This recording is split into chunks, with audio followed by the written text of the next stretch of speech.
한글은 인류 두뇌 진화의 최종 열쇠입니다. 전 세계 언어학계가 발칵 뒤집혔습니다. 세종대왕은 600년 전 이미 21세기 뇌과학의 모든 비밀을 꿰뚫고 있었습니다. MIT 교수진들이 뇌 스캔 결과를 보더니 얼굴이 새파랗게 질렸습니다. 아무도 몰랐습니다. 언어학계의 여왕 빅토리아 해밀턴 교수가 종신 재직권과 2천만 달러 연구비, 그리고 20년간 쌓은 명예를 단칼에 포기한 충격적인 이유를 당신은 경력과 가족까지 망치게 될 거예요. 죄송합니다. 저는 딸과 함께 한국에 당장 가야만 합니다. 그녀는 도대체 무엇을 발견했을까요? 그 감동적인 비밀 지금 바로 시작합니다. 안녕하세요. 저는 빅토리아 해밀턴입니다. 아니, 이제는 전직 하버드 교수라고 해야 맞겠네요. 불과 2년 전까지만 해도 저는 세계 언어학계의 정점에 서 있었습니다. 하버드 언어인지학과 석좌 교수, 미국 언어학회 최연소 회장, 그리고 베스트셀러 작가.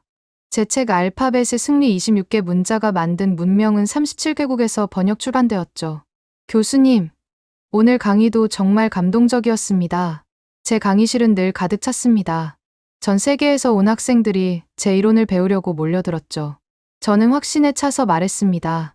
알파벳은 인류 역사상 가장 효율적인 문자 체계입니다. 단 26개의 기호로 모든 지식과 감정을 표현할 수 있죠. 이것이 서구 문명이 세계를 선도하는 이유입니다. 저는 정말로 그렇게 믿었습니다. 라틴어와 그리스어를 기반으로 한 서구 언어가 인지 발달의 최적 도구라고 확신했죠. 동양의 문자들, 흥미로운 유물일 뿐이라고 생각했습니다. 그러나 제 완벽한 이론에는 단 하나의 맹점이 있었습니다. 바로 제 딸, 엘라였죠. 엘라는 제가 35세에 낳은 늦둥이였습니다. 임신 소식을 들었을 때 저는 남편 로버트에게 자신만만하게 말했습니다. 우리 딸은 5개 국어는 거뜬히 할 거예요. 내가 직접 가르칠 테니까. 하지만 엘라가 유치원에 들어갈 무렵 뭔가 이상한 조짐이 보이기 시작했습니다. 다른 아이들이 알파벳을 익힐 때 엘라는 글자를 전혀 인식하지 못했어요. 해밀턴 교수님, 엘라가 글자를 보면 그림으로 인식하는 것 같습니다. 전문가의 진단이 필요할 것 같아요. 유치원 선생님의 조심스러운 제안에 저는 화가 났습니다. 세계 최고의 언어 전문가인 제 딸이 글을 못 읽는다고요? 말도 안 되는 소리였죠. 하지만 보스턴 아동병원의 진단 결과는 충격적이었습니다. 중증 난독증입니다. 그것도 매우 심각한 수준이에요. 일반적인 치료법으로는 어려울 것 같습니다. 저는 믿을 수 없었습니다. 즉시 제 모든 이론을 동원해 엘라를 가르치기 시작했죠. 음성학적 접근법, 형태소 분석법, 전내 활성화 기법, 시각적 단어 인식 훈련. 제가 아는 모든 방법을 시도했습니다. 매일 밤 4시간씩, 주말에는 8시간씩. 저는 미친 듯이 엘라를 가르쳤습니다. 하버드 연구실의 최첨단 장비를 집으로 가져와 매파 측정을 하며 알파벳을 가르쳤죠. 엘라, 이건 A야. 애플의 A. 봐. 이렇게 생겼잖아. 몰라요. 그냥 이상한 그림 같아요. 3개월이 지났습니다. 엘라는 단 한 글자도 인식하지 못했어요. A와 B의 차이도 구분하지 못했습니다. 빅토리아, 너무 무리하지 마. 전문 치료사에게 맡기는 게. 로버트의 조언도 듣지 않았습니다. 저는 더 많은 이론을 적용했어요. 케임브리지에서 개발한 최신 프로그램, 옥스포드의 실험적 치료법, MIT의 인공지능 기반 학습 시스템까지. 6개월이 지났습니다. 수백만 달러를 들여 세계 최고의 전문가들을 초빙했지만 결과는 마찬가지였습니다. 교수님, 죄송합니다만 더 이상의 진전은 어려울 것 같습니다. 엘라의 뇌는 알파벳 체계를 전혀 인식하지 못하는 것 같아요. 그날 밤, 저는 엘라의 방에서 흐느꼈습니다. 잠든 딸의 얼굴을 보며 처음으로 제 이론이 무력하다는 것을 인정해야 했죠. 엄마가 미안해, 엘라. 엄마가 세계 최고라면서 정작 너는 도와주지 못하고 있네. 엘라가 잠꼬대를 했습니다. 자장자장. 우리 아기. 순간 제 가슴이 철렁했습니다. 그 멜로디는 30년 전 제가 들었던 바로 그 자장가였습니다. 엘라의 잠꼬대를 듣는 순간 30년 전의 기억이 물밀듯이 밀려왔습니다.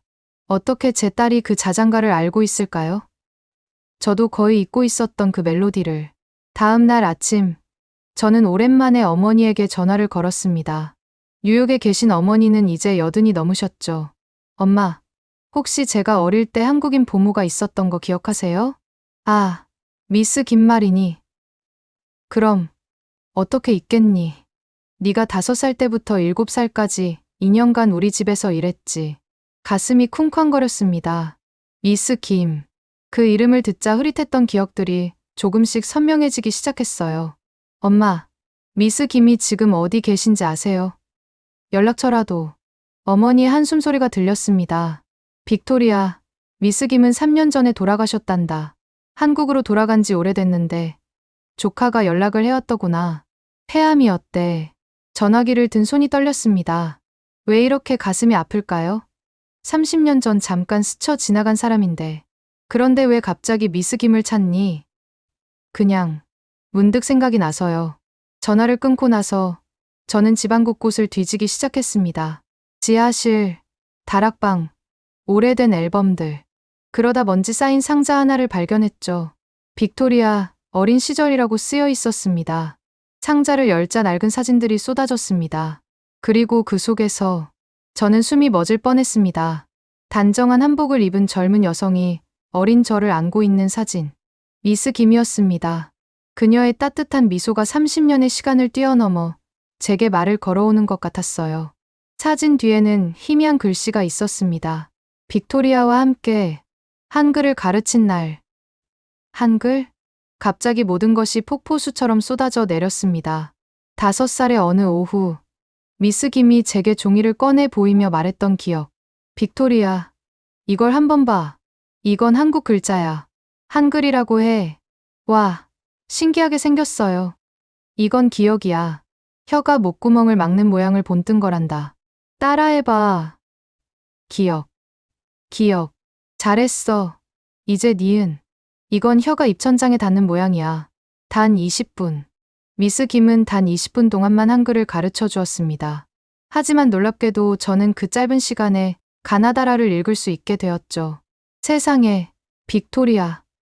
넌 정말 똑똑한 아이구나. 20분 만에 한글을 읽다니.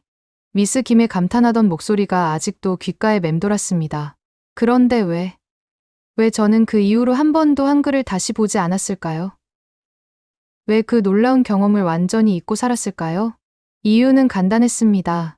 다음 날 미스 김이 제게 한글을 더 가르치려 하자 어머니가 단호하게 말했던 것이 기억났으니까요. 미스 김, 우리 빅토리아는 영어와 프랑스어, 독일어를 배워야 해요. 쓸모없는 동양 글자로 아이의 머리를 복잡하게 만들지 마세요.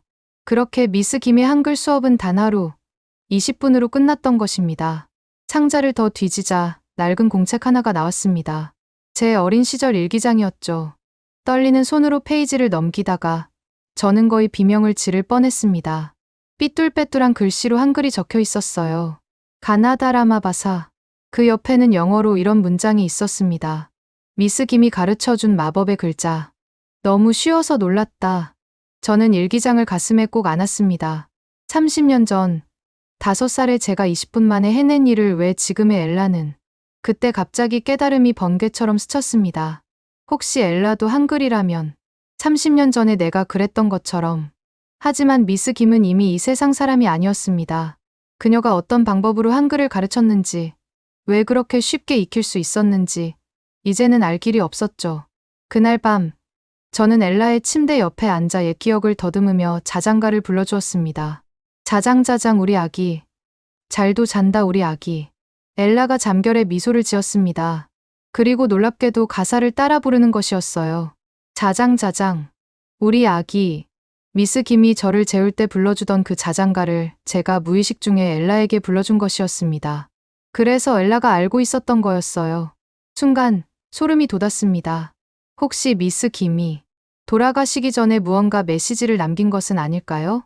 다락방에서 찾은 일기장을 들고 서재로 내려왔습니다. 새벽 3시, 집안은 고요했고 제 심장 소리만 크게 들렸죠. 스탠드 불빛 아래서 30년 전 제가 쓴 한글을 다시 봤습니다. 가나다라마바사. 삐뚤빼뚤하지만 분명한 한글이었어요. 일기장을 더 넘기자 그날의 기억이 생생하게 적혀 있었습니다. 1월 15일. 미스 김이 이상한 글자를 가르쳐줬다. 처음엔 그림 같았는데 금방 글자로 보이기 시작했다. 신기했다. 엄마한테 자랑하려고 했는데 엄마가 화를 냈다. 왜지? 다음 장에는 이런 내용이 있었어요. 미스 김이 울었다. 한글을 더 가르쳐주고 싶다고 했는데 엄마가 안 된다고 했다. 미스 김이 내 머리를 쓰다듬으며 말했다. 언젠가 네가 이 글자를 다시 필요로 할 때가 올 거야. 가슴이 먹먹해졌습니다. 미스 김은 알고 있었던 걸까요? 30년 후 제가 절박하게 한글을 찾게 될 거라는 걸. 서재 한쪽에 쌓인 언어학 서적들을 뒤지기 시작했습니다. 한글에 대한 자료는 거의 없었어요. 제가 얼마나 동양 문자를 무시해왔는지 새삼 깨달았죠. 겨우 찾은 얇은 책 하나. 한글의 구조와 원리. 먼지를 털어내고 펼쳐보니 첫 페이지에 연필로 메모가 있었더군요. 언젠가 이 책이 필요할 때가 올 것입니다. 그때를 위해 남겨둡니다. 메모 아래 작은 글씨로 1995년 김순자라고 적혀 있었습니다. 온몸에 소름이 돋았습니다. 미스 김이 남긴 메모였어요. 30년 전에 이 책을 여기 둔 거였습니다. 책을 읽기 시작했습니다. 그리고 충격을 받았죠. 한글은 제가 생각했던 원시적인 문자가 아니었습니다. 철저히 과학적인 원리로 만들어진, 어쩌면 알파벳보다 더 체계적인 문자였어요. 고운 혀가 목구멍을 막는 모양, 놓은 혀가 위신몸에 닿는 모양, 무은 입술 모양, 맙소사. 저는 탄성을 질렀습니다. 이것은 단순한 기호가 아니라 발음 기관을 그대로 본뜬 그림이었어요. 아이들이 글자를 보는 순간 어떻게 발음해야 하는지 직관적으로 알 수 있는 구조였죠. 새벽 5시까지 책을 읽었습니다. 그리고 떨리는 손으로 종이에 고을 그렸어요. 30년 만에 쓰는 한글이었죠. 기억. 제 입에서 자연스럽게 소리가 나왔습니다. 30년 전 미스 김이 가르쳐준 그대로였어요. 갑자기 엘라 생각이 났습니다. 알파벳은 소리와 모양이 전혀 관계없는 임의의 기호지만 한글은 다릅니다. 혹시 엘라도? 아침 7시 엘라가 일어나자마자 저는 조심스럽게 물었습니다. 엘라, 엄마가 특별한 글자를 보여줄게. 이건 다른 나라 글자인데 그림처럼 생겼어. 그림이요? 저 그림은 좋아해요. 저는 큰 종이에 고을 그렸습니다. 이건 기억이라고 해. 봐. 혀가 목구멍을 막는 모양이야. 크크크 소리낼 때처럼. 엘라의 눈이 반짝였습니다. 정말이에요. 혀가 여기 닿아요. 엘라가 자기 목을 가리키며 말했어요. 그럼 이것도 볼래? 이건 니은이야. 노을 그리자 엘라가 신나서 말했습니다. 아, 이건 혀가 위에 닿는 거예요. 은은은 할 때처럼. 믿을 수 없었습니다. 6개월간 알파벳 한 글자도 인식하지 못했던 엘라가 한글은 즉시 이해하고 있었어요. 엘라, 이 두 개를 합치면 글자가 돼. 가야, 기억의 알을 합친 거지. 가. 엄마, 이거 재밌어요. 20분이 지났습니다. 정확히 20분. 30년 전 미스 김이 제게 가르쳤던 그 시간 동안 엘라는 가나다라를 읽을 수 있게 되었습니다. 엄마, 더 가르쳐 주세요. 이 글자들 너무 신기해요. 하지만 저는 더 이상 가르칠 수 없었습니다. 제가 아는 한글은 30년 전에 20분이 전부였으니까요. 그때 문득 미스 김의 메모가 더 있을지도 모른다는 생각이 들었습니다. 저는 다시 책을 펼쳤어요. 그리고 마지막 페이지에서 편지 한 통을 발견했죠. 사랑하는 빅토리아에게, 네가 이 편지를 읽고 있다면 이미 나는 이 세상에 없겠지. 하지만 네가 한글을 다시 찾았다면 분명 이유가 있을 거야. 한글은 단순한 문자가 아니란다. 그것은 사람의 마음과 마음을 이어주는 다리야. 언젠가 네가 가장 사랑하는 사람을 위해 이 다리가 필요할 때가 올 거야. 그때를 위해 내 조카 연락처를 남겨둔다. 그는 한국에서 특별한 일을 하고 있단다. 사랑을 담아, 미스 김. 눈물이 흘렀습니다.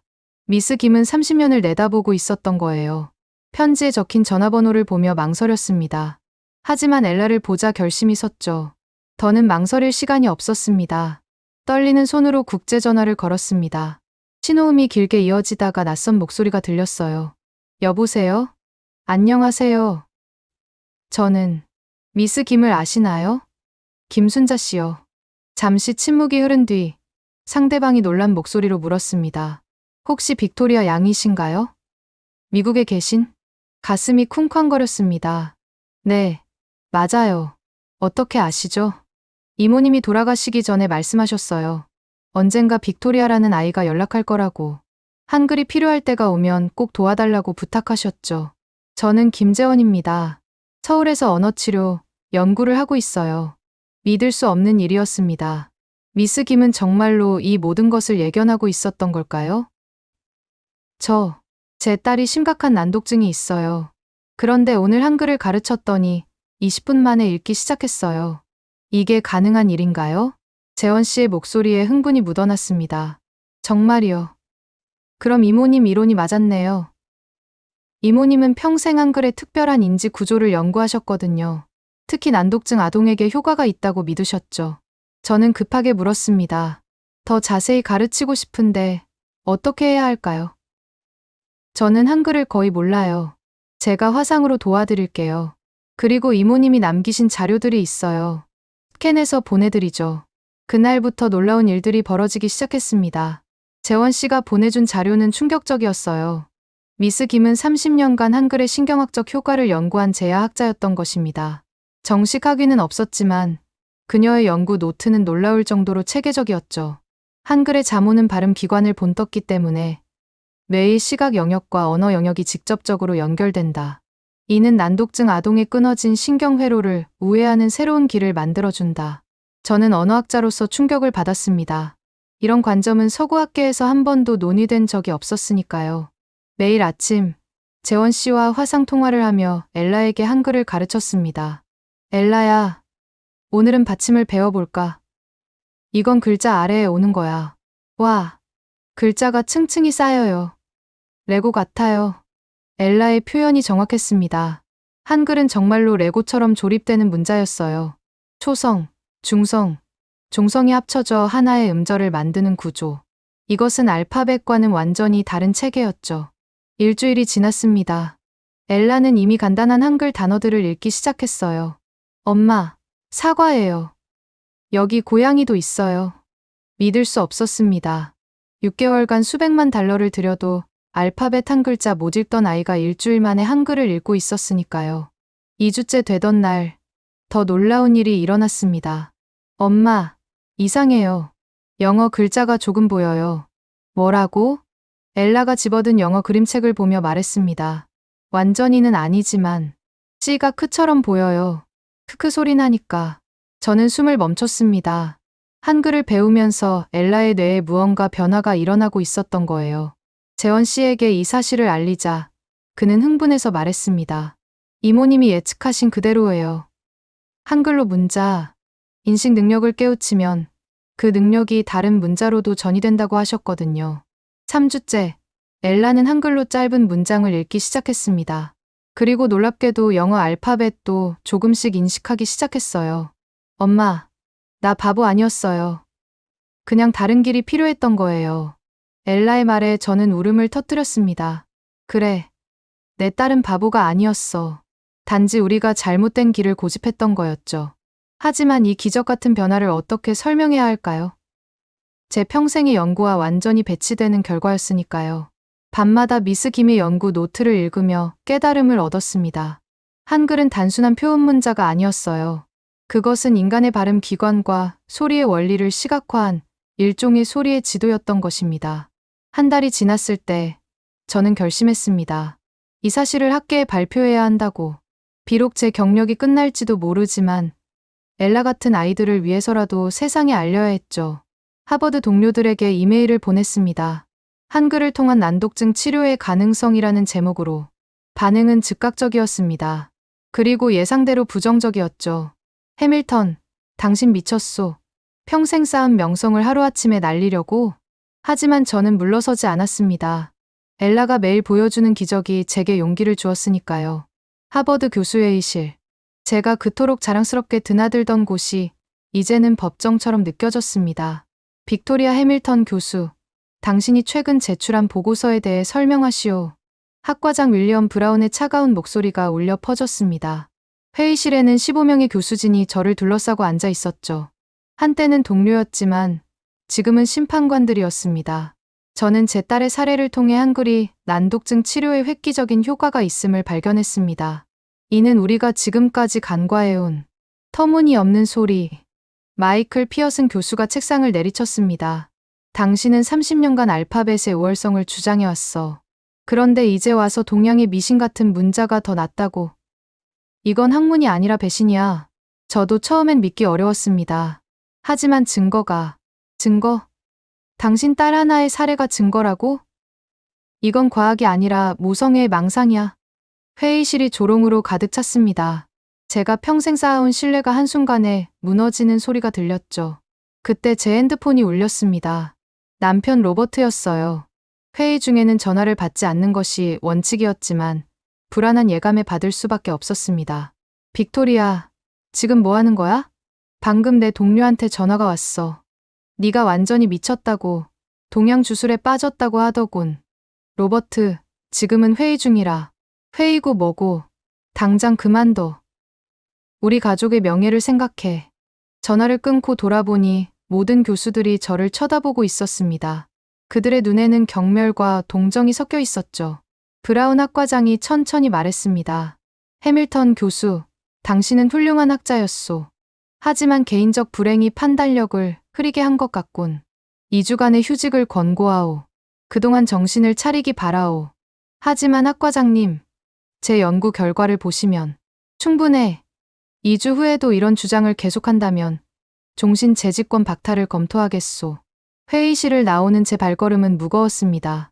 복도에서 기다리던 대학원생들이 수군거리며 피했죠. 한때는 저를 존경의 눈빛으로 바라보던 그들이었는데 집에 돌아오니 로버트가 거실에서 짐을 싸고 있었습니다. 뭐 하는 거야? 보면 모르겠어? 당분간 호텔에서 지낼 거야. 로버트, 제발. 엘라를 봐. 우리 딸이 글을 읽기 시작했어. 로버트가 차갑게 웃었습니다. 그래. 한글로 말이지. 빅토리아. 우리는 미국에 살아. 우리 딸에게 필요한 건 영어야. 한글이 아니라. 하지만 한글을 통해 영어도 읽기 시작했다니까. 그건 내 망상이야. 네가 딸에 대한 죄책감 때문에 현실을 왜곡하고 있는 거라고. 그때 엘라가 방에서 나왔습니다. 손에는 한글로 쓴 편지를 들고 있었죠. 아빠, 이거 읽어줄까요? 제가 쓴 거예요. 아빠 사랑해요. 엄마도 사랑해요. 로버트의 표정이 일그러졌습니다. 엘라, 그건 진짜 글자가 아니야. 아빠는 너에게 제대로 된 교육을 받게 하고 싶어. 엘라의 눈에 눈물이 고였습니다. 아빠, 저 이제 바보 아니에요. 글자를 읽을 수 있어요. 하지만 로버트는 고개를 저었습니다. 빅토리아, 변호사가 연락할 거야. 네가 정신을 차릴 때까지 엘라의 양육권은 내가 갖겠어. 뭐라고? 네가 아이를 실험 대상으로 삼고 있어. 검증되지 않은 방법으로 아이의 미래를 망치고 있다고. 로버트가 문을 나서며 마지막으로 말했습니다. 2주야. 2주 안에 이 미친 짓을 그만두지 않으면 법정에서 보자. 문이 쾅 닫혔습니다. 엘라가 제 품에 안겨 울음을 터뜨렸죠. 엄마, 아빠가 왜 화났어요? 내가 글을 읽는 게 나쁜 건가요? 아니야, 엘라. 너는 아무 잘못 없어. 엄마가 해결할게. 하지만 어떻게 해결해야 할지 막막했습니다. 학교에서는 미쳤다고 하고, 남편은 떠났고, 이제 딸마저 빼앗길 위기에 처했으니까요. 그날 밤, 페이스북에 제 이야기가 올라왔습니다. 하버드 교수, 한글 미신에 빠져 가정 파탄. 댓글들은 더 잔인했죠. 서구 학문의 배신자 딸 하나 때문에 미친 여자 동양 주술로 노벨상이라도 받으려나? 하지만 가장 아픈 것은 동료 교수들의 공개 성명이었습니다. 우리는 빅토리아 해밀턴의 최근 주장과 어떤 관련도 없음을 밝힌다. 그녀의 비과학적 접근은 하버드의 학문적 전통에 위배되며 20년간 함께 연구하고 웃고 떠들던 동료들이었습니다. 그들이 저를 이렇게 쉽게 버릴 줄은 몰랐어요. 새벽 3시, 잠 못 드는 밤. 엘라는 제 옆에서 한글 책을 읽고 있었습니다. 엄마, 이 이야기 재밌어요. 토끼가 거북이한테 지는 이야기예요. 아이러니했습니다. 세상은 저를 미쳤다고 하는데 제 딸은 매일 기적을 보여주고 있었으니까요. 핸드폰이 울렸습니다. 한국의 재원 씨였어요. 교수님, 괜찮으세요? 소식 들었어요. 정말 안타깝네요. 재원 씨, 저 어떻게 해야 할까요? 모두가 저를 미쳤다고 해요. 교수님, 이모님도 똑같은 일을 겪으셨어요. 30년 전에요. 하지만 포기하지 않으셨죠. 그리고 지금 교수님이 그 씨앗을 꽃피우고 계신 거예요. 하지만 제 딸을 빼앗길 수도 있어요. 재원 씨가 잠시 침묵하다가 말했습니다. 교수님, 한국에 오시는 건 어때요? 여기서라면 엘라 양을 제대로 도울 수 있을 거예요. 그리고 이모님이 남기신 것들이 더 있어요. 직접 보셔야 할 것들이요. 창밖을 보니 동이 트고 있었습니다. 새로운 날이 시작되고 있었죠. 하지만 제게는 끝처럼 느껴졌습니다. 아니, 어쩌면 진짜 시작일지도 모릅니다. 모든 것을 잃어야만 찾을 수 있는 진실이 있다면 저는 기꺼이 그 길을 가야겠죠. 엘라를 위해서라면. 일주일 후 변호사 사무실. 차가운 회색 벽이 제 마음을 더욱 얼어붙게 만들었습니다. 해밀턴 부인, 남편 측에서 매우 강경합니다. 당신이 아이에게 검증되지 않은 실험을 하고 있다며 아동학대로 고소할 준비를 하고 있어요. 제 변호사 세라 김이 서류를 넘기며 말했습니다. 아이러니하게도 한국계 미국인 변호사였죠. 아동학대라고요? 제 딸이 처음으로 글을 읽게 됐는데 법적으로는 그게 문제가 됩니다.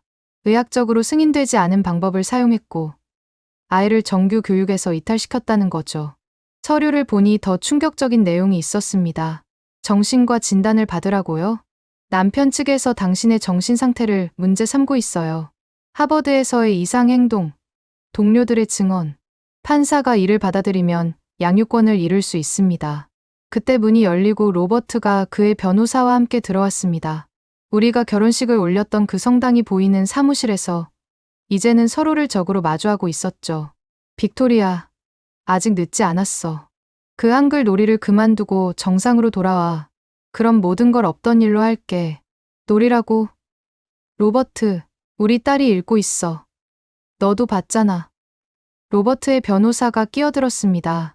해밀턴 부인, 한국 문자로 몇 글자 읽는 것이 영어 교육을 대체할 수 있다고 생각하십니까? 아이의 미래를 생각하세요. 엘라는 이제 영어도 조금씩 읽기 시작했어요. 한글이 다리가 되어준 거죠. 하지만 그들은 비웃었습니다. 그건 당신의 착각입니다. 우리는 보스턴 아동병원의 전문가 소견서를 갖고 있어요. 엘라에게 필요한 것은 정식 특수교육이지 동양 문자 놀이가 아닙니다. 2시간의 협상은 결렬로 끝났습니다. 로버트는 떠나면서 말했죠. 다음 주 금요일 법정에서 보자. 그때까지 생각할 시간을 줄게. 현명한 선택을 하길 바라. 집으로 돌아오는 길 눈물이 멈추지 않았습니다. 엘라는 학교 끝나고 제 연구실로 올 예정이었어요. 이제 연구실마저 사용 금지 처분을 받았지만요. 하버드 교정을 지나는데 학생들이 수군거렸습니다. 저 사람이 그 동양 미신 교수래. 딸 때문에 미쳤다며? 20년간 자랑스럽게 걸었던 그 길이 이제는 치욕의 길이 되었습니다. 연구실에 도착하니 엘라가 복도에 앉아 있었어요. 옆에는 경비원이 서 있었죠. 죄송합니다, 교수님. 위에서 지시가 내려와서 더 이상 이 연구실을 사용하실 수 없습니다. 엄마. 엘라가 달려와 안겼습니다. 왜 여기서 기다렸어? 추웠을 텐데. 괜찮아요. 책 읽고 있었어요. 엄마, 오늘 한국 아저씨가 보내준 새 책 봤어요? 정말 재밌어요. 연구실 문에는 봉인 테이프가 붙어 있었습니다. 20년간의 연구 자료, 논문, 책들이 모두 그 안에 갇혀 있었죠. 가자, 엘라? 집에 가자.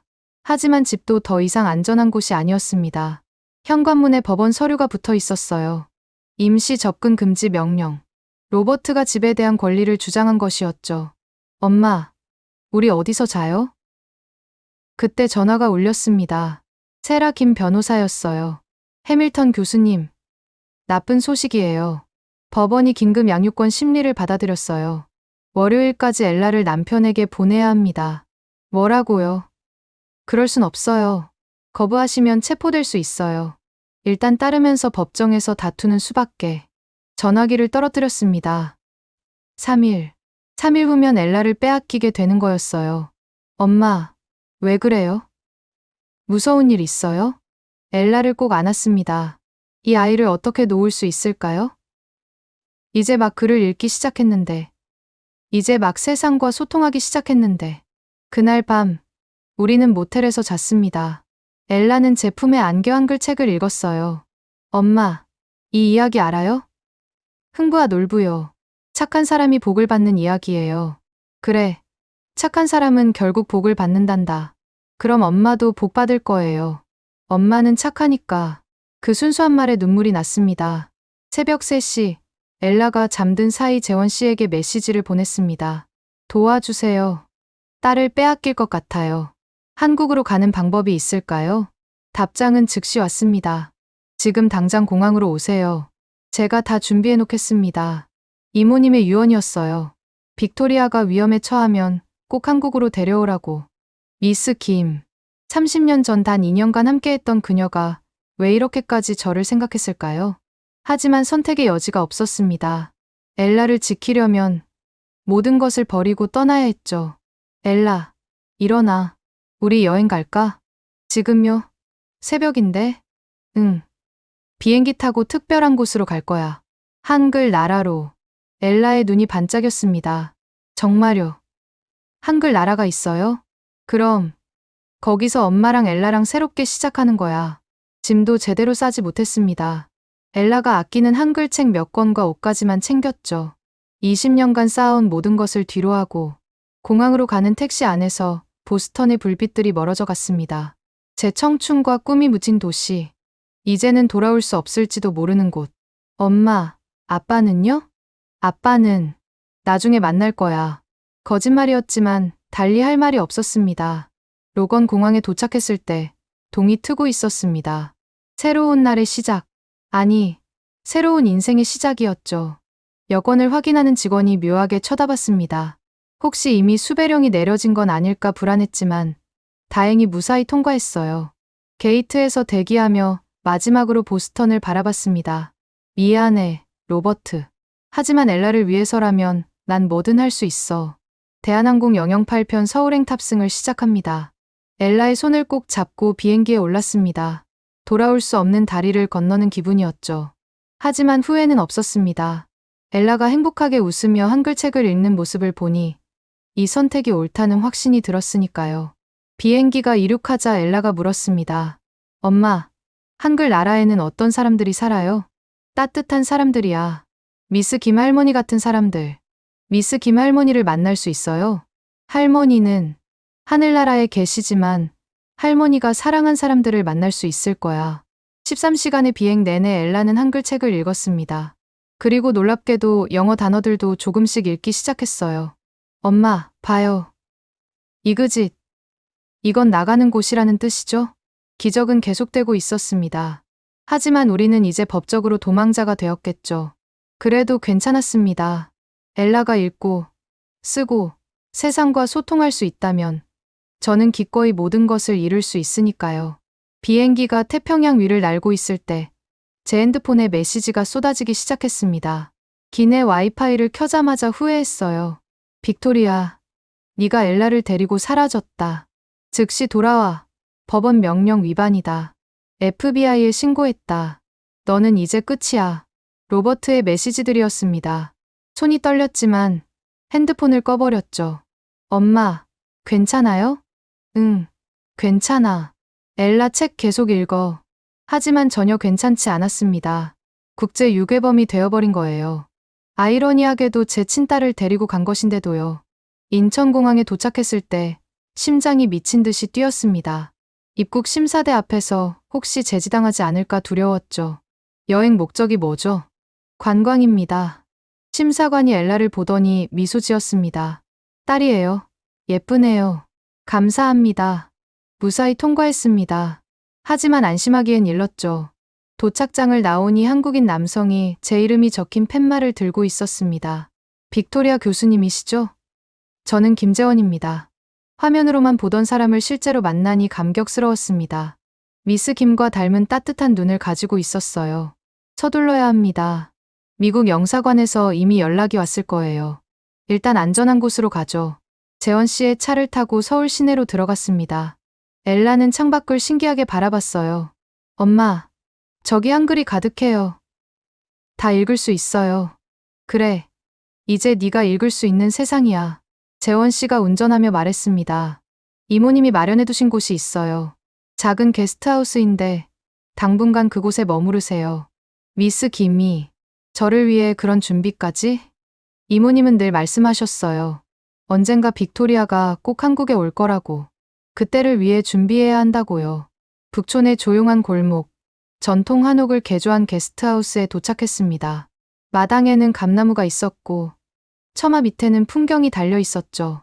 와, 엄마, 여기 동화책에서 본 집 같아요. 엘라의 감탄에 잠시 걱정을 잊었습니다. 방에 짐을 풀고 있는데 재원 씨가 상자 하나를 가져왔어요. 이모님이 남기신 겁니다. 빅토리아가 오면 전해달라고 하셨어요. 떨리는 손으로 상자를 열었습니다.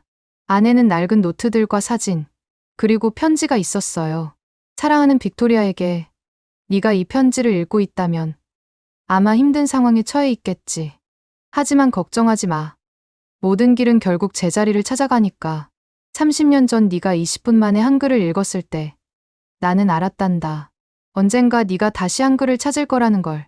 그리고 그것이 너와 내 아이를 구할 거라는 걸. 눈물이 흘렀습니다. 미스 김은 정말로 모든 것을 예견하고 있었던 걸까요? 편지는 계속됐습니다. 내가 연구한 자료들을 잘 활용하렴. 그리고 세종한글연구소를 찾아가. 그곳에서 너를 도와줄 사람들을 만날 거야. 한글은 단순한 문자가 아니란다. 그것은 마음과 마음을 이어주는 다리야. 그날 밤, 엘라는 한옥방에서 편안히 잠들었습니다.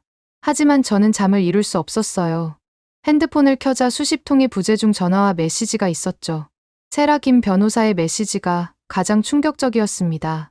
해밀턴 교수님, 국제아동 유괴 혐의로 고발되었습니다. 하지만 한국은 헤이그 협약 가입국이므로 상황이 복잡합니다. 일단 변호사를 구하세요. 재원 씨가 다음날 아침 일찍 찾아왔습니다. 교수님, 언론에서 소란이 시작됐어요. 조심하셔야 합니다. 노트북을 열어 보여줬습니다. CNN 뉴스에 제 얼굴이 나오고 있었어요. 하버드 교수, 딸과 함께 한국으로 도피, 국제 수배령 발부 임박. 엄마, 우리가 텔레비전에 나왔어요? 엘라가 천진난만하게 물었습니다. 응. 우리가 유명해졌나 봐. 하지만 이런 유명세는 원하지 않았죠. 재원 씨가 제안했습니다. 세종한글연구소로 가시죠. 그곳에서 보호받을 수 있을 거예요. 그리고 엘라 양의 치료도 계속할 수 있고요. 연구소는 종로구의 조용한 곳에 있었습니다. 겉보기엔 평범한 건물이었지만 안에는 놀라운 세계가 펼쳐져 있었어요. 안녕하세요, 해밀턴 교수님. 기다리고 있었습니다. 백발의 노신사가 우리를 맞이했습니다. 저는 최기석입니다. 이곳 소장이죠. 김순자 선생님께서 많은 이야기를 해주셨어요. 미스 김을 아셨나요? 물론이죠. 그분은 우리 연구소의 숨은 공헌자셨어요. 미국에서 관찰한 사례들을 보내주셨거든요. 특히 당신에 대한 이야기를 자주 하셨죠. 최 소장은 우리를 연구실로 안내했습니다. 벽면 가득 한글의 구조를 분석한 차트들이 붙어 있었어요. 한글은 세계에서 유일하게 창제 원리가 과학적으로 설명된 문자입니다. 세종대왕은 단순히 문자를 만든 게 아니라 인간의 인지 체계를 이해하고 그에 맞춰 설계한 거죠. 그때 한 연구원이 급히 들어왔습니다. 소장님, 미국 영사관에서 연락이 왔습니다. 해밀턴 교수의 신병 인도를 요구하고 있어요. 가슴이 철렁했습니다. 벌써 여기까지. 최 소장이 침착하게 말했습니다. 일단 진정하세요. 우리에게도 법적 대응 방안이 있습니다. 그보다 중요한 건 엘라 양의 상태를 정확히 진단하는 거예요. 진단이요? 네. 만약 한글 학습이 엘라 양의 난독증 치료에 필수적이라는 의학적 증명이 있다면 상황이 달라질 수 있습니다. 그날부터 엘라는 연구소에서 정밀 검사를 받기 시작했습니다. 뇌파 측정, MRI, 인지 능력 테스트. 결과는 놀라웠습니다. 교수님, 보세요. 엘라가 한글을 읽을 때의 뇌활동이에요. 일반적인 난독증 아동과 완전히 다른 패턴을 보입니다. 화면에는 엘라의 뇌가 한글을 처리할 때 활성화되는 영역들이 표시되어 있었어요. 마치 새로운 신경회로가 만들어진 것 같았죠. 이것은 의학적 기적입니다. 한글이 엘라의 뇌에 새로운 언어 처리 경로를 만들어준 거예요. 하지만 기쁨도 잠시. 밖에서 소란이 들렸습니다. 해밀턴 교수 나와라. 딸을 당장 돌려보내라. 창밖을 보니 시위대가 모여 있었어요. 아동학대자, 미친 교수 같은 플래카드를 들고 있었죠. 엘라가 무서워하며 제게 안겼습니다. 엄마, 저 사람들이 왜 화났어요? 그들은 우리를 이해하지 못하는 거야. 하지만 곧 알게 될 거야. 재원 씨가 다급히 들어왔습니다. 교수님, 큰일이에요. 로버트 씨가 직접 한국에 왔대요. 내일 기자회견을 한다고 합니다. 이제 정말 막다른 길에 몰린 것 같았습니다. 하지만 포기할 수 없었어요. 엘라의 기적 같은 변화를 세상에 알려야 했으니까요. 최 소장님, 우리도 기자회견을 합시다. 엘라의 변화를 직접 보여주는 거예요. 위험할 수 있습니다. 알아요. 하지만 더 이상 숨을 수는 없어요. 진실을 세상에 알릴 때예요. 그날 밤, 저는 엘라에게 물었습니다. 엘라, 내일 많은 사람들 앞에서 네가 책 읽는 걸 보여줄 수 있을까? 네. 한글로요? 영어로요? 둘 다야. 네가 얼마나 똑똑한지 모두에게 보여주는 거야. 엘라가 자신 있게 고개를 끄덕였습니다. 엄마, 걱정하지 마세요. 이제 저 바보 아니에요. 글을 읽을 수 있어요. 그 말에 눈물이 났습니다. 그래, 이 아이를 위해서라면 무엇이든 할 수 있어. 내일은 운명의 날이 될 것 같았습니다. 모든 것을 걸고 진실을 증명해야 하는 날. 기자회견 당일 아침, 세종한글연구소 대강당은 기자들로 가득 찼습니다. CNN, BBC는 물론 한국의 주요 언론사들이 모두 모였죠. 엄마, 저 진짜 할 수 있을까요? 엘라가 떨리는 목소리로 물었습니다. 당연하지. 넌 이미 기적을 만들었잖아. 이제 그걸 세상에 보여주는 거야. 무대 뒤에서 대기하고 있을 때 최 소장이 충격적인 소식을 전했습니다. 해밀턴 교수님, 방금 확인했는데 로버트 씨 옆에 하버드 의대 교수들이 함께 왔네요. 아마 엘라 양의 상태를 반박하려는 것 같습니다. 심장이 쿵쾅거렸습니다. 하지만 물러설 수 없었죠. 기자회견장에 들어서자 수백 개의 카메라가 우리를 향했습니다. 맨 앞줄에는 로버트가 앉아 있었어요. 그의 눈에는 분노가 가득했죠. 최 소장이 먼저 발표를 시작했습니다. 오늘 우리는 한글이 난독증 치료에 미치는 혁명적 효과를 보여드리겠습니다. 엘라 해밀턴 양은 불과 5주 전까지만 해도 알파벳을 전혀 인식하지 못했습니다. 화면에 엘라의 의료 기록이 떴습니다. 보스턴 아동병원의 진단서, 여러 전문가들의 소견서들.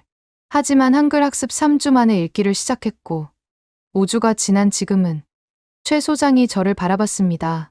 제 차례였죠. 안녕하세요. 저는 빅토리아 해밀턴입니다. 아니, 이제는 그저 엘라의 엄마입니다. 마이크를 잡은 손이 떨렸지만 엘라를 보니 용기가 났어요. 저는 30년간 알파벳의 우월성을 주장해왔습니다. 하지만 제 딸 앞에서 모든 이론은 무용지물이었죠. 그때 30년 전의 기억이 떠올랐습니다. 단 20분 만에 한글을 읽었던 5살의 저를요. 청중이 술렁거렸습니다. 오늘 엘라가 직접 보여드리겠습니다. 한글이 어떻게 불가능을 가능으로 바꾸는지. 엘라가 무대로 올라왔습니다. 작은 체구지만 당당했어요. 안녕하세요. 저는 엘라예요. 7살이에요. 먼저 한글책을 들었습니다. 옛날에 마음씨 착한 흥부가 살았습니다. 흥부는 가난했지만 언제나 다른 사람을 도와주었습니다. 엘라의 또렷한 목소리가 강당에 울려 퍼졌습니다. 기자들이 놀라서 사진을 찍기 시작했죠. 그때 로버트가 일어섰습니다. 이건 조작입니다. 미리 외운 거예요. 하지만 최 소장이 준비한 게 있었습니다. 그럼 즉석에서 테스트해 보시죠. 기자분들 중 아무나 한글 텍스트를 보여주세요. 한 한국 기자가 자신의 기사를 화면에 띄웠습니다. 오늘 아침에 쓴 속보였죠. 엘라가 천천히 읽기 시작했습니다. 하버드 대학교 출신 해밀턴 교수가 딸과 함께 한국에서. 청중이 숨을 멈췄습니다. 7살 미국 아이가 한국 신문을 읽고 있었으니까요. 이제 영어도 읽어볼게요. 엘라가 영어책을 들었습니다. 더, 캣, 새, 온, 더, 매, 더듬거리지만 분명히 읽고 있었습니다. 5주 전엔 불가능했던 일이었죠. 한 CNN 기자가 물었습니다. 엘라, 어떻게 갑자기 글을 읽을 수 있게 됐니?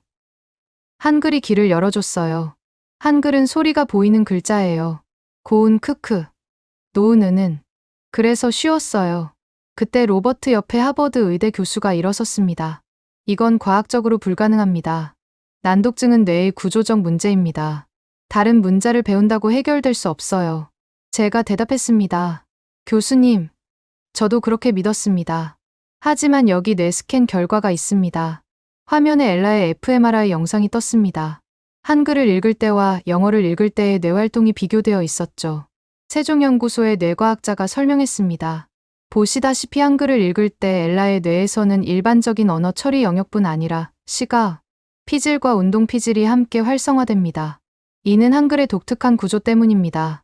더 놀라운 것은 이렇게 형성된 신경회로가 영어 읽기에도 전이된다는 점입니다. 한글이 다리 역할을 한 거죠. 청중이 놀라서 웅성거렸습니다. 그때 예상치 못한 일이 벌어졌습니다. 엘라가 로버트에게 다가갔어요.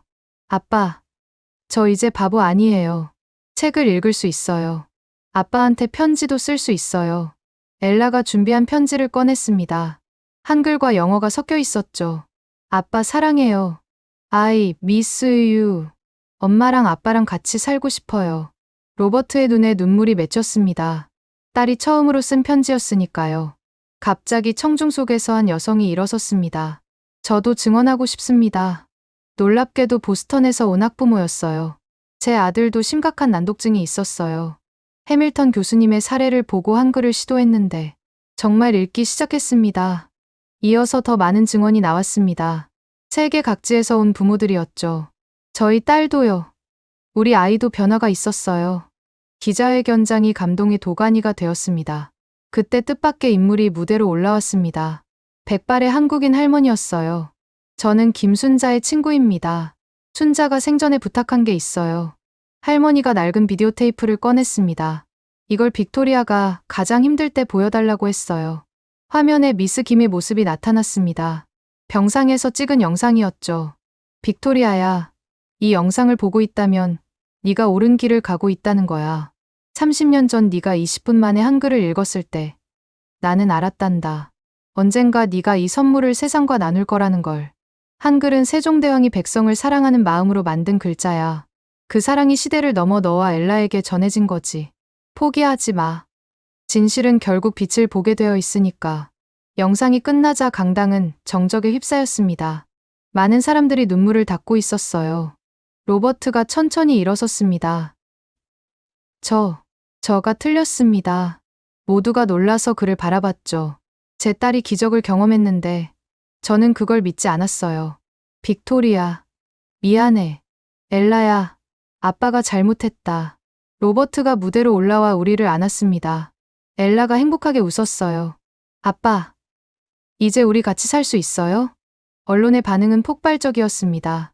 한글, 난독증 치료의 새로운 희망, 하버드 교수의 용기 있는 도전, 미스 김이 남긴 기적의 유산. 하지만 가장 중요한 것은 엘라의 변화였습니다. 그날 이후 엘라는 매일 조금씩 더 많은 것을 읽기 시작했어요. 최 소장이 제안했습니다. 해밀턴 교수님, 우리 연구소에서 정식으로 연구를 시작하시면 어떨까요? 전 세계 난독증 아이들을 위한 프로그램을 만드는 거예요. 저는 망설임 없이 대답했습니다. 네, 그러고 싶어요. 이제 저희 사명을 알았으니까요. 그날 밤, 우리 가족은 오랜만에 함께 저녁을 먹었습니다. 엘라가 메뉴판을 읽으며 주문하는 모습을 보니 꿈만 같았어요. 엄마, 저 이제 학교 가도 돼요? 책 읽을 수 있으니까 공부도 할 수 있겠죠? 그럼, 넌 뭐든 할 수 있어. 창밖으로 서울의 야경이 보였습니다. 네온사인의 한글들이 반짝이고 있었죠. 30년 전 미스 김이 심은 씨앗이 이제야 꽃을 피운 것 같았어요. 미스 김, 고맙습니다. 마음속으로 그녀에게 인사했습니다. 그리고 이제 시작이라는 걸 알았죠. 엘라의 기적을 전 세계와 나누는 진짜 여정이. 기자회견 이후 상황은 급변했습니다. 로버트가 마음을 바꾸긴 했지만 법적 문제는 여전히 남아 있었죠. 미국 정부는 제가 국제아동 유괴법을 위반했다며 송환을 요구했습니다. 해밀턴 교수님, 한국 법원에서 재판이 열립니다. 우리가 최선을 다해 변호하겠습니다. 한국 변호사 박정민 씨가 제 사건을 맡았습니다. 그녀는 국제가족법 전문가였죠. 재판 당일 서울가정법원은 취재진과 방청객으로 가득했습니다. 이 사건은 단순한 양육권 분쟁을 넘어 교육권과 아동 복지에 대한 논쟁이 되었으니까요. 재판장님, 피고인 빅토리아 해밀턴은 법원 명령을 위반하고 아이를 무단으로 출국시켰습니다. 미국 측 변호사가 차갑게 말했습니다. 이는 명백한 국제법 위반이며 즉시 아동을 미국으로 송환해야 합니다. 하지만 박 변호사의 반박이 이어졌습니다. 재판장님, 이 사건의 본질을 보셔야 합니다. 엘라 양은 심각한 난독증으로 고통받고 있었고 오직 한글 학습을 통해서만 개선되었습니다. 이는 의학적 치료 행위였습니다. 증인으로 나선 최기석 소장이 증언했습니다. 엘라의 경우는 특수합니다. 뇌 구조상 알파벳 인식이 불가능했지만 한글의 독특한 구조가 새로운 신경 경로를 만들어냈습니다. 만약 미국으로 돌아가 한글 학습이 중단된다면 이에 있습니다. 추측성 발언입니다. 하지만 판사는 계속 듣기를 원했습니다. 엘라가 미국으로 돌아가면 다시 문맹 상태로 돌아갈 가능성이 높습니다. 이는 아동학대에 해당합니다. 법정이 술렁거렸습니다. 그때 예상치 못한 증인이 나타났습니다. 로버트였죠. 저는 엘라의 아버지 로버트 해밀턴입니다. 처음엔 아내를 고소했지만 이제는 철회하고 싶습니다. 판사가 물었습니다. 이유가 무엇입니까? 제 딸이 처음으로 아빠 사랑해라고 쓴 편지를 받았습니다. 7년 만에 처음이었죠. 아내가 옳았습니다. 한국에서의 치료가 엘라에게 필요합니다. 로버트의 증언은 결정적이었습니다. 이어서 더 놀라운 증인들이 나타났습니다. 화상으로 연결된 하버드 교수진이었어요. 저는 하버드 의대 소아신경과 헬렌 박스터입니다. 처음엔 해밀턴 교수의 주장을 믿지 않았습니다. 하지만 엘라의 뇌 스캔 데이터를 분석한 결과 이는 의학 역사상 가장 놀라운 사례 중 하나입니다. 크린의 엘라의 뇌 영상이 떴습니다. 보시다시피 한글 학습 전후의 뇌 구조가 극적으로 변했습니다. 이는 한글이 단순한 문자가 아니라 치료, 도구임을 증명합니다. 미국 측 변호사가 당황했습니다. 그래도 법은 법입니다. 불법 출국은 사실이고 그때 박 변호사가 결정적인 증거를 제시했습니다. 재판장님, 여기 유엔 아동권리위원회의 의견서가 있습니다. 아동의 교육권과 건강권은 국경을 초월한다. 엘라 해밀턴의 경우 한국에서의 체류가 아동 최선의 이익에 부합한다. 법정이 다시 술렁였습니다. 판사가 물었습니다. 엘라 양, 법정에 나와 줄 수 있나요? 엘라가 증인석에 섰습니다. 작은 체구였지만 당당했죠. 엘라야, 한국이 좋니? 미국이 좋니?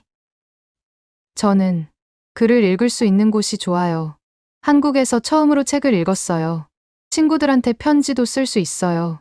미국으로 돌아가고 싶니? 엘라가 잠시 생각하더니 말했습니다. 아빠도 한국에 오면 안 돼요?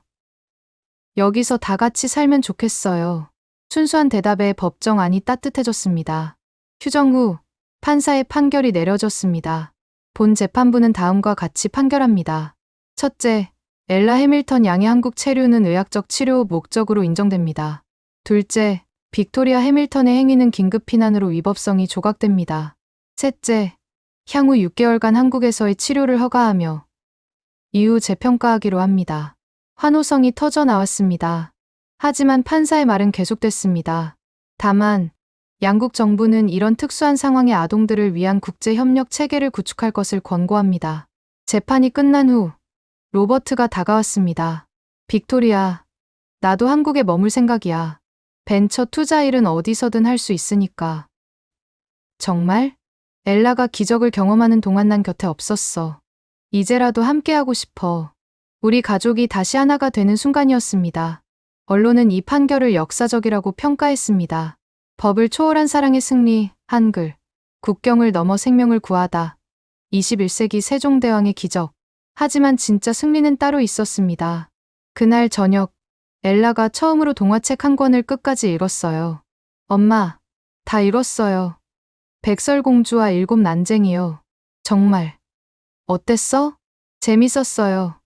내일은 다른 책도 읽을래요. 그 말에 눈물이 났습니다. 모든 법정 투쟁과 고통이 이 한마디로 보상받는 기분이었죠. 최 소장이 축하 전화를 했습니다. 해밀턴 교수님, 이제 시작입니다. 전 세계에서 문의가 쏟아지고 있어요. 우리가 함께 만들 미래가 기대됩니다. 그날 밤, 저는 미스 김의 사진을 꺼내봤습니다. 미스 김, 당신이 심은 씨앗이 이렇게 큰 나무가 되었어요. 감사합니다. 창밖에는 서울의 불빛이 반짝이고 있었습니다. 이제 이곳이 우리의 새로운 집이 될 것 같았어요. 엘라의 기적이 시작된 곳, 그리고 더 많은 기적이 퍼져나갈 곳. 재판 승리 이후 우리 가족의 삶은 완전히 바뀌었습니다. 세종한글연구소에는 전 세계에서 문의가 쏟아졌죠. 오늘만 해도 300통이 넘는 이메일이 왔어요. 재원 씨가 놀라서 말했습니다. 독일, 프랑스, 일본, 브라질, 심지어 아프리카에서도 연락이 왔네요. 그 중에서도 가장 감동적인 것은 미국 난독증 협회의 공식 초청이었습니다. 해밀턴 교수님, 연례학회에서 기조연설을 해주십시오. 당신의 발견이 수백만 아이들에게 희망을 주고 있습니다. 아이러니했습니다. 미국에서 추방당하다시피 했는데 이제는 영웅으로 초대받고 있으니까요. CNN이 특별 다큐멘터리 제작을 제안했습니다. 한글의 기적 엘라 이야기라는 제목이었죠. 촬영팀이 한 달간 우리를 따라다녔습니다. 엘라의 일상, 연구소에서의 치료 과정, 그리고 놀라운 변화들을 카메라에 담았어요. 엘라, 오늘은 뭘 읽고 있니? PD가 물었습니다. 해리포터요. 한국어 번역본이에요. 영어는 아직 어렵지만 한글로는 술술 읽혀요. 카메라는 엘라가 책에 빠져 있는 모습을 담았습니다. 불과 2달 전만 해도 상상할 수 없던 장면이었죠. 더 놀라운 일이 벌어졌습니다. 하버드 대학에서 공식 사과문을 보내온 거예요. 우리는 빅토리아 해밀턴 교수의 선구적 연구를 인정하지 못한 것을 깊이 사과합니다. 교수직 복직과 함께 새로운 연구센터 설립을 제안합니다. 하지만 저는 정중히 거절했습니다. 감사하지만 저는 이미 제 자리를 찾았습니다. 바로 여기, 한국입니다. 대신 하버드와 세종연구소의 공동 연구를 제안했고 그들도 기꺼이 받아들였죠. 엘라의 이야기가 방송된 후 기적 같은 일들이 연쇄적으로 일어났습니다. 텍사스에서 연락이 왔습니다. 우리 아들 제이콥도 한글을 배운 지 한 달 만에 첫 단어를 읽었어요. 런던에서도 소식이 왔죠. 8세 딸 소피가 이제 학교 수업을 따라갈 수 있게 됐어요. 한글 덕분이에요. 이런 사례가 수백 개씩 쌓여갔습니다. 세계보건기구가 공식 조사단을 파견했습니다. 이것이 사실이라면 난독증 치료의 패러다임이 완전히 바뀔 겁니다. 조사단장 마리아 곤잘레스 박사가 말했죠. 3주간의 조사 후 세계보건기구는 충격적인 발표를 했습니다. 한글 기반 난독증 치료법의 효과가 과학적으로 입증되었습니다. 우리는 각국 정부에 이 방법의 도입을 권고합니다. 이 발표 이후 각국 정부가 움직이기 시작했습니다. 유럽연합교육위원회가 먼저 나섰습니다. 유럽 전역의 난독증 아동을 위한 한글 교육 프로그램을 시작합니다. 일본 문부과학성도 발표했죠. 한글의 원리를 응용한 새로운 언어 교육법을 개발하겠습니다. 심지어 중국도 관심을 보였습니다. 한자학습에 어려움을 겪는 아이들에게 한글이 도움이 될 수 있을지 연구하겠습니다. 그러나 가장 극적인 변화는 미국에서 일어났습니다. 저는 오늘 엘라 법안에 서명합니다. 미국 대통령이 백악관에서 발표했습니다. 이 법안은 모든 난독증 아동이 한글 교육을 받을 권리를 보장합니다. 서명식에는 우리 가족도 초대받았습니다. 영상 연결로 참여했죠. 엘라, 내 덕분에 수많은 아이들이 희망을 갖게 됐어. 대통령이 엘라에게 말했습니다. 감사해요. 저처럼 책 읽기를 포기하지 않았으면 좋겠어요. 엘라의 대답에 많은 사람들이 박수를 쳤습니다. 로버트는 이 모든 변화를 사업 기회로 만들었습니다. 한글 학습 앱을 개발하는 스타트업에 투자하기로 했어. 전 세계 아이들이 쉽게 접근할 수 있도록. 돈을 버는 게 목적이야? 아니, 엘라가 받은 선물을 나누는 거지. 수익은 모두 난독증 연구에 기부할 거야. 남편도 변했습니다. 예전에 오만함은 사라지고 겸손하고 따뜻한 사람이 되었죠. 가장 놀라운 소식은 노르웨이에서 왔습니다. 빅토리아 해밀턴 교수님이 노벨 평화상 후보로 지명되었습니다. 평화상이요. 저는 과학자인데 언어 장벽을 극복하고 교육 평등을 실현한 공로입니다. 이것이야말로 진정한 평화 아니겠습니까? 믿을 수 없는 일이었지만 더 중요한 것은 매일매일 들려오는 아이들의 성공 이야기였습니다. 인도에서 온 편지를 읽어드릴게요. 제 아들 라비는 카스트 제도 때문에 제대로 된 교육을 받지 못했습니다. 하지만 한글을 배운 후 이제는 책을 읽을 수 있어요. 계급을 뛰어넘는 기적입니다. 아프리카 케냐에서도 연락이 왔죠. 우리 마을 아이들 대부분이 문맹이었습니다. 하지만 한글 교육 6개월 만에 절반이 글을 읽기 시작했어요. 이런 이야기들이 제게는 노벨상보다 더 큰 상이었습니다. 어느 날 세종대왕릉을 찾았습니다. 엘라와 함께였죠. 엘라, 이분이 한글을 만드신 세종대왕이야. 왜 만드셨어요? 모든 사람이 글을 읽고 쓸 수 있게 하려고. 너처럼 어려움을 겪는 사람들을 위해서. 엘라가 고개를 숙여 인사했습니다. 감사합니다, 세종대왕님. 저를 구해주셔서. 그 순수한 감사가 모든 것을 대변하는 것 같았습니다. 연구소로 돌아오니 최 소장이 기다리고 있었습니다. 해밀턴 교수님, 유네스코에서 한글을 인류 문화유산을 넘어 인류 치료유산으로 지정하자는 제안이 나왔어요. 정말요? 네. 그리고 10월 9일 한글날을 세계 문해의 날로 만들자는 의견도 있고요. 한글이 한국을 넘어 인류의 자산이 되어가고 있었습니다. 그날 밤, 가족이 함께 모여 저녁을 먹었습니다. 엄마, 저 이제 한국 학교에 가고 싶어요. 친구들도 사귀고 싶고요. 그래, 이제 준비됐구나. 로버트가 웃으며 말했습니다. 우리 엘라가 정말 많이 컸네. 이제는 한국어로 아빠를 가르쳐줘야겠어. 좋아요. 아빠, 이건 사랑이에요. 사랑. 웃음꽃이 피었습니다. 창밖으로 서울의 야경이 보였어요. 불과 몇 달 전, 모든 것을 잃고 도망치듯 왔던 이곳이 이제는 진정한 우리 집이 되었습니다. 그리고 엘라의 기적은 이제 세계의 기적이 되어 퍼져나가고 있었죠. 2년 후, 스톡홀름. 믿을 수 없게도 저는 노벨상 시상식장에 있었습니다. 평화상 수상자로서였죠. 언어는 단순한 소통 도구가 아닙니다. 그것은 인간의 존엄성과 직결됩니다. 수상 연설을 하며 떨리는 목소리를 감출 수 없었습니다. 30년 전 한국인 보모가 제게 20분간 가르쳐준 한글이 제 딸을 구했습니다.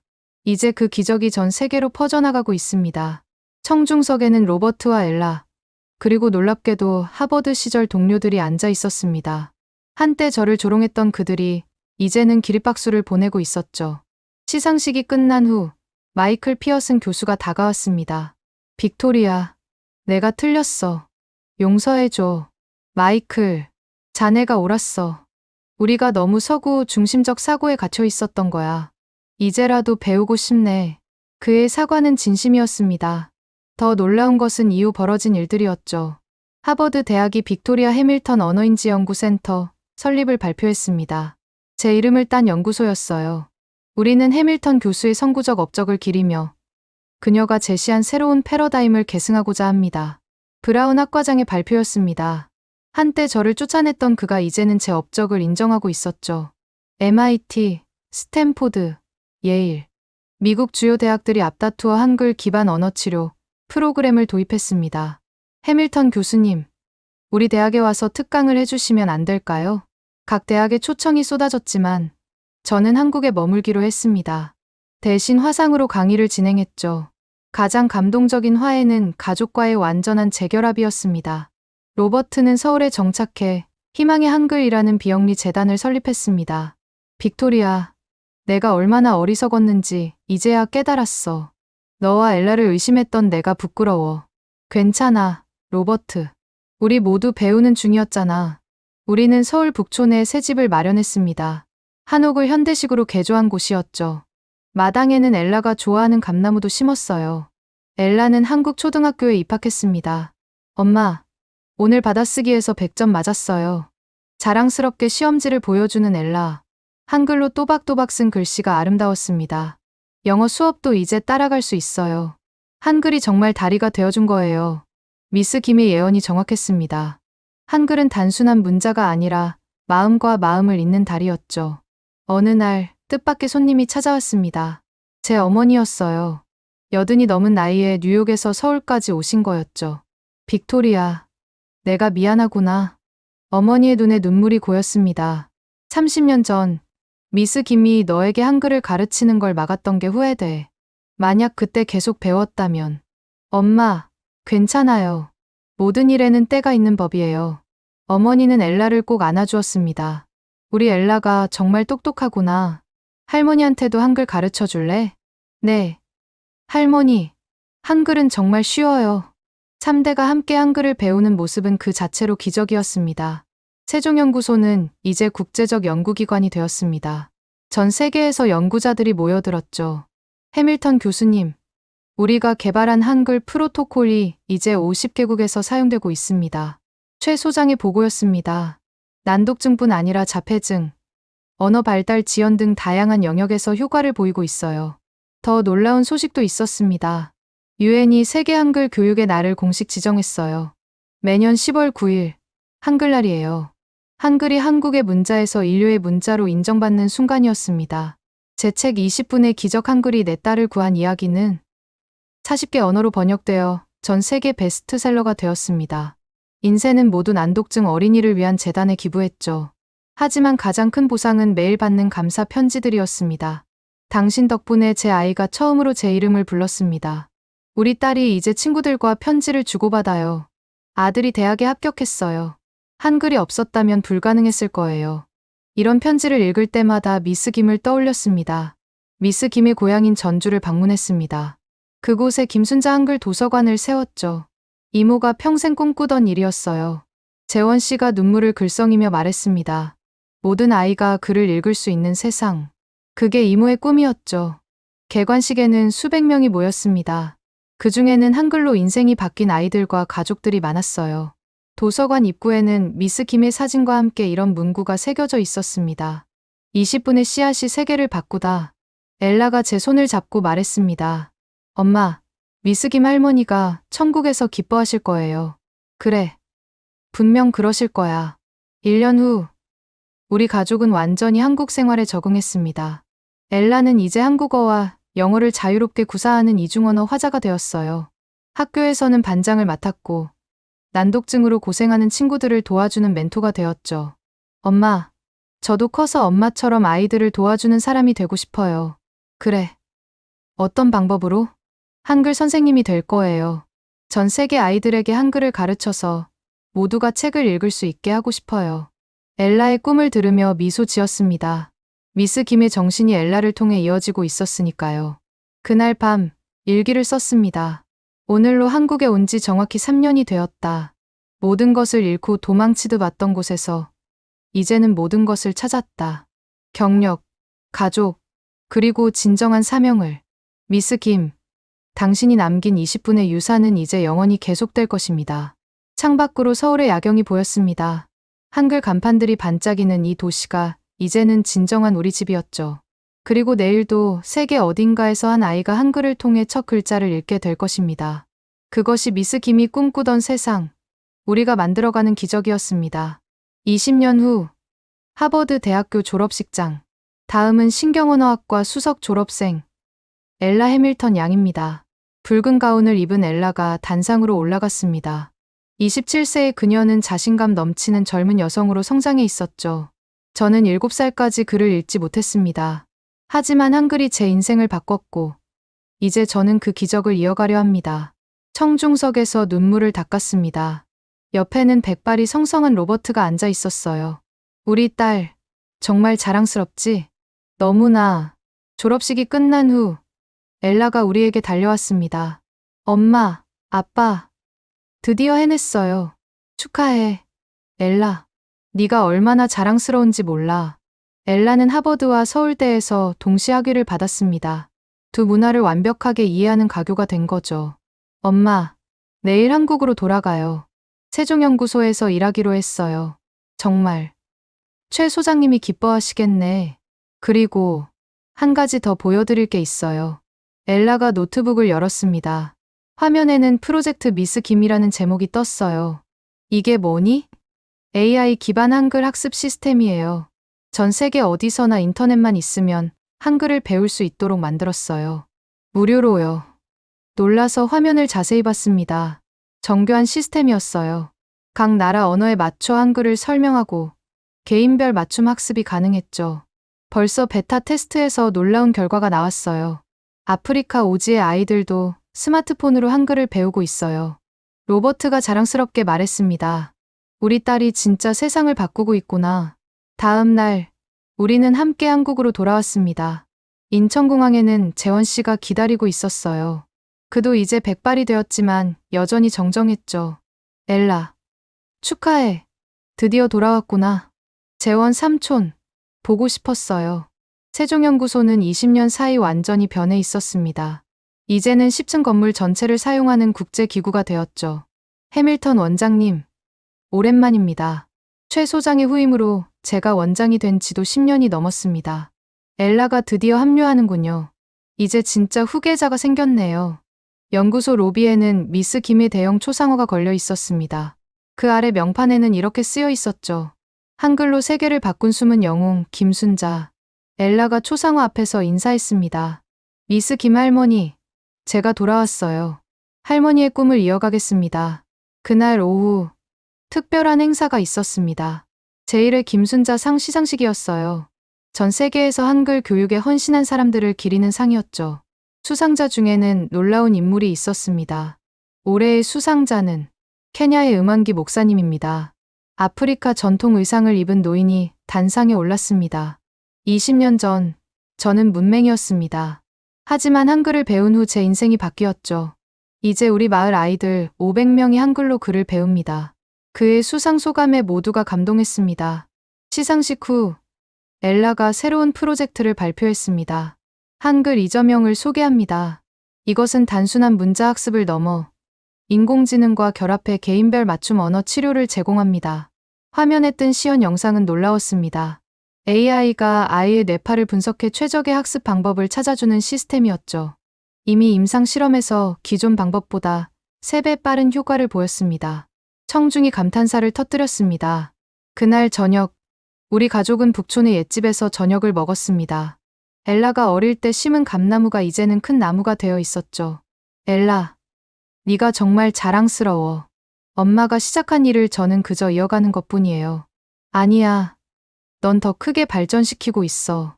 식사 중에 엘라가 뜻밖의 소식을 전했습니다. 엄마, 저 약혼했어요. 뭐라고? 서울대에서 만난 친구예요. 컴퓨터공학과 출신인데 프로젝트 미스 김을 같이 개발했어요. 로버트가 웃으며 말했습니다. 드디어 우리도 할아버지, 할머니가 되는구나. 엘라가 수줍게 덧붙였습니다. 그리고 한 가지 더. 제가 어릴 때처럼 한글과 영어를 자유롭게 쓰는 아이로 키우고 싶어요. 그 말에 모두가 미소 지었습니다. 며칠 후, 저는 전주의 김순자 도서관을 방문했습니다. 20년이 지난 지금, 이곳은 아시아 최대의 다국어 도서관이 되어 있었죠. 도서관 한편에는 미스 김의 유품이 전시되어 있었습니다. 그 중에는 낡은 노트 하나가 있었어요. 1993년 1월 15일. 오늘 빅토리아에게 한글을 가르쳤다. 단 20분이었지만 이 아이는 특별한 재능이 있다. 언젠가 이 아이가 한글의 가치를 세계에 알릴 것이다. 30년 전 미스 김의 일기였습니다. 그녀는 정말로 모든 것을 예견하고 있었던 걸까요? 도서관을 나오며 하늘을 올려다봤습니다. 구름 사이로 햇빛이 비치고 있었어요. 미스 김, 당신의 20분이 세상을 바꿨습니다. 감사합니다. 서울로 돌아오는 길, 엘라에게서 메시지가 왔습니다. 엄마, 방금 놀라운 소식이 있어요. 세계보건기구가 한글 교육을 공식 난독증 치료법으로 승인했대요. 이제 전 세계 모든 아이들이 보험으로 한글 교육을 받을 수 있어요. 눈물이 났습니다. 30년의 여정이 마침내 완성되는 순간이었죠. 그날 밤, 저는 일기를 썼습니다. 미스 김이 심은 20분의 씨앗은 이제 거대한 숲이 되었다. 엘라를 통해, 그리고 엘라의 아이들을 통해 이 숲은 계속 자라날 것이다. 때로는 모든 것을 잃어야 진정한 것을 찾을 수 있다. 나는 오만함을 버리고 한글 앞에 겸손해졌을 때 비로소 진정한 학자가 되었다. 알파벳의 여왕이었던 내가 한글의 제자가 되기까지 30년이 걸렸다. 하지만 그 30년은 헛되지 않았다. 왜냐하면 이제 수백만 아이들이 글을 읽을 수 있게 되었으니까. 미스 김, 당신은 떠났지만 당신의 사랑은 영원히 살아있습니다. 한글이라는 기적의 문자와 함께 창밖으로 서울의 불빛이 반짝였습니다. 그 불빛들 하나하나가 한글로 새 삶을 얻은 아이들 같았어요. 내일도 어디선가 한 아이가 처음으로 글을 읽게 될 것입니다. 그리고 그 기적은 계속될 것입니다. 영원히. 여러분, 빅토리아 해밀턴 교수와 엘라의 감동적인 이야기 어떠셨나요? 30년 전 단 20분의 한글 수업이 한 가족을 구하고 결국 전 세계를 바꾼 기적. 때로는 답이 가장 가까운 곳에 있다는 걸 보여주는 이야기였습니다. 오늘도 세계 어딘가에서는 한글을 통해 처음으로 글을 읽는 아이들이 있습니다. 한글의 위대함을 세계에 알린 미스 김과 빅토리아 교수의 이야기를 널리 알리기 위해 영상 공유를 부탁드립니다. 좋아요와 구독, 알림 설정도 잊지 마세요. 여러분의 관심이 더 많은 감동적인 이야기를 전할 수 있는 힘이 됩니다. 다음에도 놀라운 이야기로 찾아뵙겠습니다. 지금까지 감동 편지함이었습니다. 감사합니다.